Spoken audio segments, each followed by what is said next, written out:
Assalamu alaykum, hörmətli televizor görgüçülər. Dünya Uyğur Qurultayı Tor televiziyasının günlük xəbərlər proqramımıza xoş gəldinizlər. Mən İftixar Abdurşid.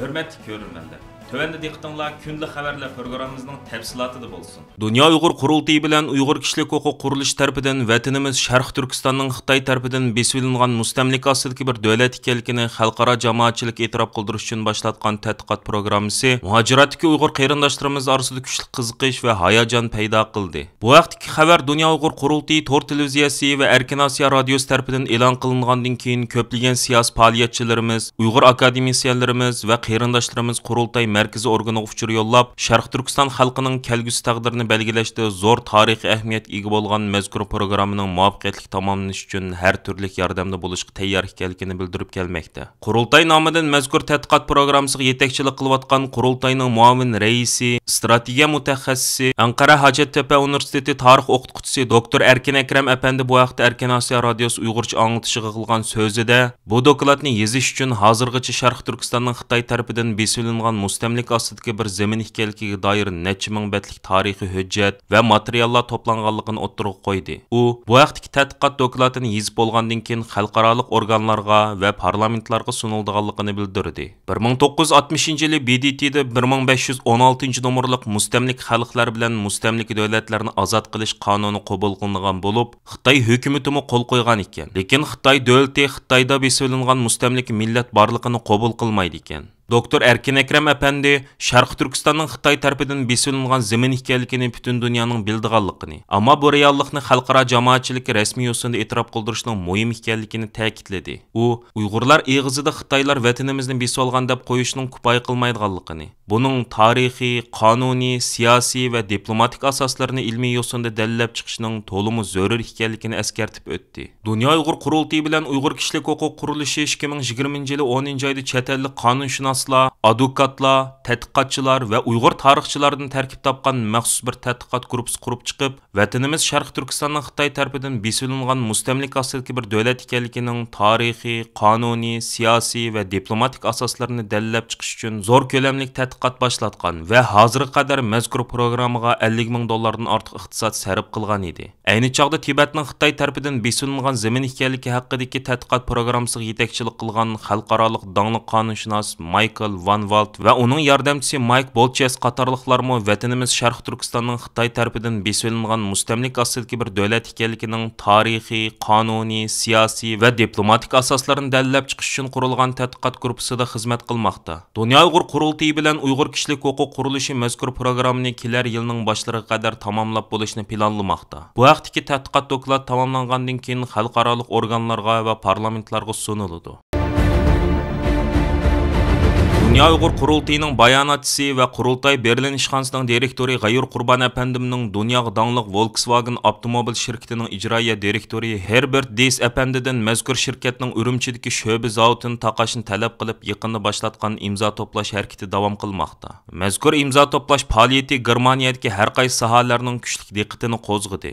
Volkswagen avtomobil shirkatining ijroiya direktori Herbert Dies apandidan mazkur shirkatning Urumchidagi sho'ba zavodini taqashni talab qilib boshlatilgan imzo to'plash chaqiriqida Volkswagen avtomobil shirkatining 2013-yildan boshlab Urumchida sho'ba zavod qurganligi, mazkur zavodning o'pchorisiga millionlagan Uyg'urlar qamalgan turma va jazo lagerlarining o'rinlashganligining oshkor bo'lganligi, Volkswagen avtomobil shirkatining ijroiya direktori Herbert Diesning bu xil ahvolga va har taraflamlik noroziliklarga parvo qilmasdan Urumchidagi zavodining ishlab chiqarishni toki bugungacha davomlashtirib kelganligi ta'kidlab o'tildi va Xitoyning irqiy qirg'inchiligiga va majburiy emgak tuzumiga sherik bo'lib qolmaslik uchun Volkswagen avtomobil shirkatining Urumchidagi sho'ba zavodining darhol taqilishi lozimligi talab qilindi. Volkswagen avtomobil shirkatining Urumchidagi sho'ba zavodining toki bugunga qadar ishlab chiqarishni davomlashtirishi xalqaro kishilik huquq tashkilotlarining va g'arb matbuotlarining izchil tanqidiga uchrab kelmoqda. Dunyo Uyg'ur Qurultayining raisi Dolqin Ayso apandim bu munosabat bilan istansimiz qilgan so'zida Amerika boshchiligidagi g'arb ellari Uyg'ur majburiy emkiga chetishlik mahsulotlarining import qilinishini jiddiy turda cheklayotgan bugungi kunda Volkswagen avtomobil shirkatining Xitoyning Sharq Turkistonda yurgizayotgan irqiy qirg'inchiligini, jazo lagerlari va majburiy emgak tuzumini ko'rmasga silib Urumchidagi sho'ba zavodini taqashni izchil turda rad qilib kelganligidan qattiq afsuslanganligini, mazkur shirkatning bu qilmishining Germaniyaning obraziga og'ir darajada dog' tekkizayotganligini ifoda qildi. Ondan başqa yana o'tgan yilimi G'ayur Qurban apandim Germaniya parlamentining Uyg'ur irqiy qirg'inchiligini rasmiy yo'sinda qabul qilishni talab qilib imzo to'plash harakati boshlatgan bo'lib, hozirga qadar bu talab xatiga imzo qo'yganlarning umumiy soni 130 ming nafardan eshib ketgan. Oldimizdagi mezgillarda mazkur imzo xati Germaniya parlamentiga topshirib berildi. Amerikaning Indiana shtatiga joylashgan nopuzliq universitetlardan Notre-Dame universitetining qonun instituti tarafidan yaqinda Italiya poytaxti Rimda chaqirilgan 2-chi navbatlik Notre-Dame xalqaro diniy erkinlik boshliqlari yig'inida Uyg'urlar masalasi eng asosli muzokara temalarining biri bo'ldi. Amerika xalqaro diniy erkinlik komitetining raisi Uyg'ur advokat Nuri Turkal apandimmi alayda taklif bilan qatnashgan mazkur yig'inga har qaysi dinlarga tava mutaxassislar, diniy erkinlik sohasidagi tadqiqotchi professorlar, diniy o'limalar, qonunshunoslar va siyosiyonlardan bo'lib ko'p soni yuqori darajalik arboblar ishtirok qildi. Yig'inda Uyg'urlar uchrayotgan irqiy qirg'inchilikni qanday oyoqlashtirish, qanday xalqaro qonunlar orqali taqobil turish va jazolash, Xitoy hukumatining yuqori fan texnikalik zo'migarligining dunyoga keltiradigan xavfi va uni to'xtatish haqida muhim muzokaralar olib berildi. Nuri Turkal apandi yig'inda qilgan nutqida Xitoy hukumatining xristian dini va islom dinini chet ellardan kirgan din deyish orqali uni o'ziga zo'r tahdid deb qaraydiganligini bayon qilib, dinning Xitoy kompartiyasiga paydo qiladigan tahdidi o'zgacha. Chunki din Xitoy kompartiyasining ideologiyasiga qarshi tiximi qoyil qilarlik va tiximi kuchli ideya bilan ta'minlaydi. Kompartiya bo'lsa birdan-bir ibodatning o'ziga qilingan va o'ziga moslashgan ibodat bo'lishini orzu qiladi degan. Nuri Turkal apandining bildirishicha, yig'inda Uyg'urlarga qaratilayotgan irqiy qirg'inchilikni qonuniy yo'llar orqali to'xtatish, jumladan yangi davrda o'ttirg'i chiqqan va zamonaviy fan texnikaning yordami bilan farqli usulda yurgizilayotgan Uyg'ur irqiy qirg'inchiligiga taqobil turishning xalqaro qonuniy asoslari nuqtaliq muzokara temasi bo'lgan bo'lib, mana bu yig'inni o'zgacha alohidlikka ega qilgan muhim xusus ekan. Nuri Turkal apandi yig'inni qilgan so'zida Xitoy kompartiyasi eng qo'rqadigan ishning kishilik huquq va kishilik axloqqa ko'ngil bildigan bir jamoatning bo'lishi ekanligini ta'kidlagan va diniy erkinlik masalasi ko'ngil bildigan bir diniy jamoatning bo'lishimi Xitoy hukumati uchun bir tahdid hisoblanadi. Chunki uning mustabid hukmronligi bilan diniy erkinlik hargizmi birlikda mavjud bo'lib tura olmaydi degan. Amerikaning Indiana shtatiga joylashgan nopuzliq universitetlardan Notre-Dame universitetining qonun instituti 2020-yili diniy erkinlik tashabbus qurilishini boshlagan va 2021-yili diniy erkinlikni himoya qilish yo'lida ko'rinarli xizmat qilgan shaxslarga beriladigan Notre-Dame diniy erkinlik mukofotini ta'sis qilib, uni tunji bo'lib Amerika xalqaro diniy erkinlik komitetining raisi Uyg'ur advokat Nuri Turkal apandiga taqdim qilgan edi.